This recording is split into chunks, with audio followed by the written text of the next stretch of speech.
Bismillahirrahmanirrahim. Ramadan Kareem alaikum. I'm Dr. Omar Antara, lecturer in internal medicine, hepatology department. Today we are going to review abdominal auscultation. To start with, first of all, you should prepare your stethoscope. The stethoscope should be first disinfected with ethyl alcohol before starting. You should also disinfect your hand before starting examining the patient.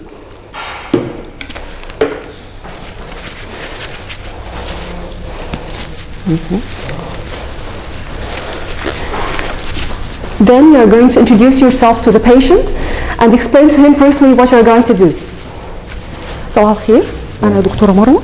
إن شاء الله النهاردة بس هنفحص بطنك، هنسمع بس بطن. To start with, there are certain rules you should first know before starting examining the patient. Your patient should lie supine and flat. For auscultation of the abdomen, you should start by it before examining the rest of the abdomen, before percussion or palpation, because this will affect the intestinal sounds. At first, you need to know that in auscultation, we need to divide the abdomen for 4 compartments by imaginary lines. The first one is a vertical line passing through the umbilicus, and the second horizontal line also, it will pass through the umbilicus. So the abdomen will be divided into 4 compartments. What we are going to do here, we are just going to hear 3 things: intestinal sounds, vascular bruit, and then we are going to auscultate the organs. For the intestinal sounds, you need to start with it, the first thing, and you need to auscultate every item of them separately. For intestinal sounds, you are going just to place your stethoscope with the diaphragm on the right upper quadrant, with the diaphragm lying on the abdomen of the patient. You should wait for like 1 minute. It's supposed to be from 5 to 30 per minute. It's like gurgling sound. Then you're going to move to the other quadrant, to the left upper quadrant, then to the left lower quadrant, and then to the right lower quadrant. Intestinal sounds are very important to assess for the intestinal movement. If you have a silent abdomen or no intestinal sounds, you need to wait at least for 1 minute to 2 minutes just to assess for it, especially if there is no abdominal pain. If there is an abdominal pain, you might suspect that there is a paralytic ileus, and you should assess the sound for 3 minutes. Then you are going to comment on the frequency and the character of this sound. If there is hyperactive intestinal sounds, this might be the initial stages of partial intestinal obstruction. After intestinal sounds, you are going to assess for the vascular sound. We have four arteries you need to assess: the aorta, which is in the midline, in the epigastric region, just above the umbilicus by 2 to 3 centimeters, and then the renal arteries, 3 centimeters lateral to the midline in both quadrants, and then you have the iliac arteries, right iliac and left iliac in the iliac fossa, and then lastly we have the femoral arteries.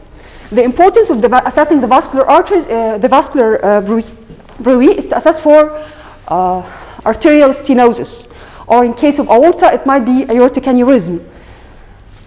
So you are going to place your stethoscope first, 3 centimeters above and lateral to the midline in the right upper quadrant to assess for right renal artery. And then you're going to assess for the aorta,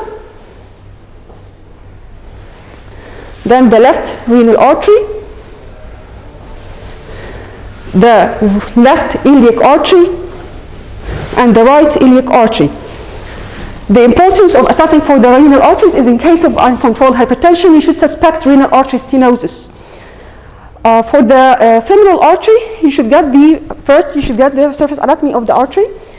You should put your finger on the anterior superior iliac spine, the symphysis pubis, and then midway between the symphysis pubis and the anterior superior iliac spine, this will be the point for assessing for the femoral artery in the inner side of the thigh. You're going to place your stethoscope but unfortunately I cannot expose the patient right now, but you should know this, the surface anatomy of the femoral artery. In this place, you're going to examine for the femoral artery. After examining for the vascular sounds, we have the organs. We have the liver and the spleen. In the liver, you're going to assess for the vascular bruit and rub, hepatic frictional rub. For the rub, it's like just frictioning or rubbing your thumb and index finger vigorously with the dry thumb and index, and you should put them near to your ears. This sound is the same sound as the hepatic rub. In case of hepatic rub, it occurs in cases of infection or in case of infiltration or infarction. Infarction is very rare in hepatic in the liver because the liver has dual blood supply, the portal and the hepatic artery. So it's very rare to hear it in cases of infarction. But if you hear it, you should suspect malignancy, whether it's primary or secondary, or in case of infection. Also, you're going to hear it on the same side on the left upper quadrant in case of perisplenitis. You're going just to place your stethoscope.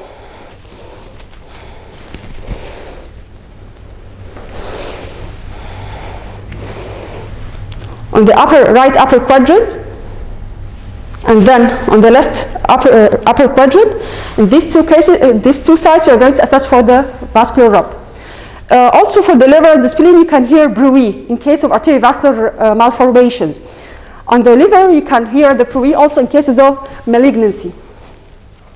The last thing you're going to assess for is the vascular hum. Vascular hum, you should suspect if there is caput medosa, which is very rarely seen nowadays.